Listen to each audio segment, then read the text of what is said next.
ପିଠା ଖାଇବା କଥା ଶୁଣିକି ବାଘ ପାଟିରୁ ଲାଳ ବୋହିବ ଏବଂ ସିଏ କହିବ ଯେ କଣ ହଉ ହଉ ଠିକ୍ ଅଛି ପିଠା କଥା କହିଲା ମୁଁ ତୋତେ ତାହେଲେ ଛାଡ଼ିଦେବି ହେଲା ତାହେଲେ ମୋ ପାଇଁ ପିଠା କରିକି ଆଣିଦେବୁ ହେଲା। ଯେତେବେଳେ ବାଘକୁ ପିଠା ପାଇଁ ତାଙ୍କ ଘରକୁ ନିମନ୍ତ୍ରଣ କରାଯାଇଥିବ ତାକୁ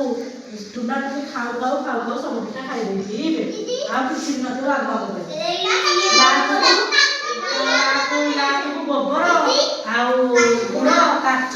ଗୋଡ଼ି ସବୁ ମିଶେଇକି ବାଘ ଗୋଟେ ବଡ଼ ପିଠାଟେ କରିଥିବେ ଏବଂ ବାଘ ଯେତେବେଳେ ପିଠାଟାକୁ ଖାଇବେ ତ ଦାନ୍ତ କାଳୁ କାଳୁ ହୋଇକି ଭାଙ୍ଗିଯିବ ଏବଂ ଲଙ୍କାଗୁଣ୍ଡ